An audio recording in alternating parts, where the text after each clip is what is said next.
Good morning. How are you? It's it's definitely cold today. 19 degrees, snow, and the only thing missing is a chairlift and a pair of skis. So I think it's a good day to take stock of how lucky we are, on the one hand, not to be our incompetent leaders who seem unable to find their hindquarters with both hands in a dark room. The situation in Ukraine is deplorable, and it appears nobody in this great wide world can figure out a way to stop the suffering. And here at home, we have the other bullies, Trump and his corrupt minions, and we're unable to overcome the fear, lethargy, inert behavior of our prosecutors up and down the eastern seaboard to do anything. It says quite a bit. As a youngster, in high school and college, I had the combination of all the heroes of World War II, and that seemed to be true. I think it was.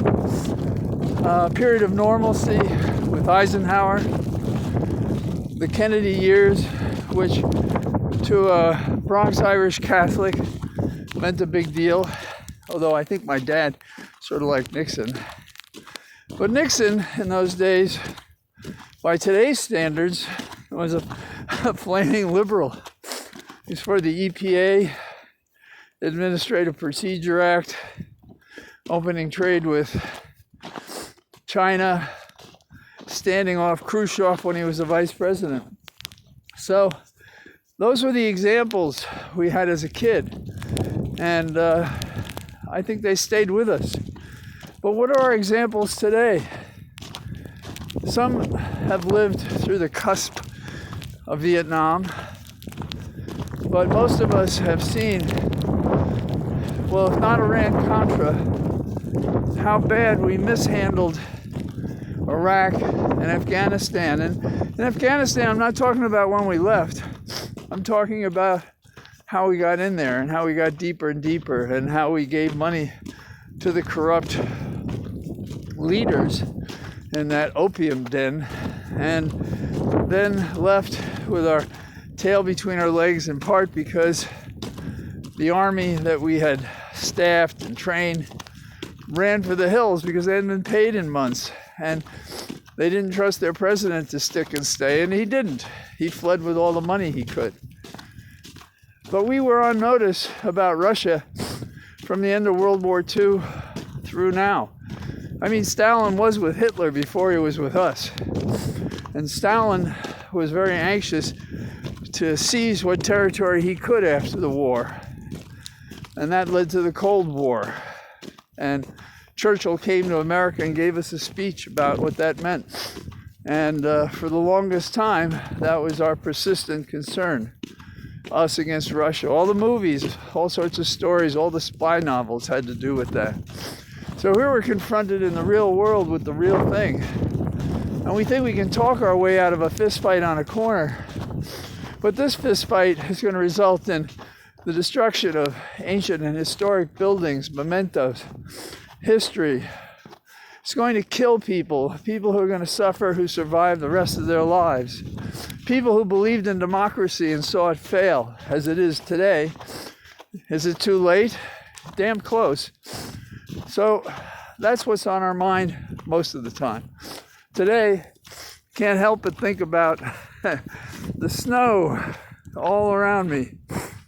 And in order to be any good to ourselves and others, we have to walk or sit and read or do the kinds of things that real people do that are not preoccupied with the disasters of modern leadership.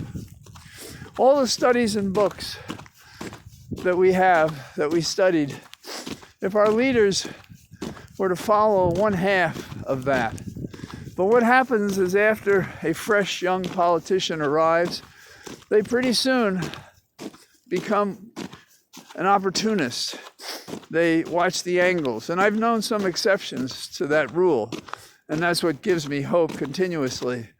And I've seen how the people make a difference in difficult situations. And so I still have hope that we will find the way, either the United States or Western nations or individuals will help us in Ukraine. But it looks like it's going to be one of those modern disasters of history in which for years we'll be talking about the failures of the different people.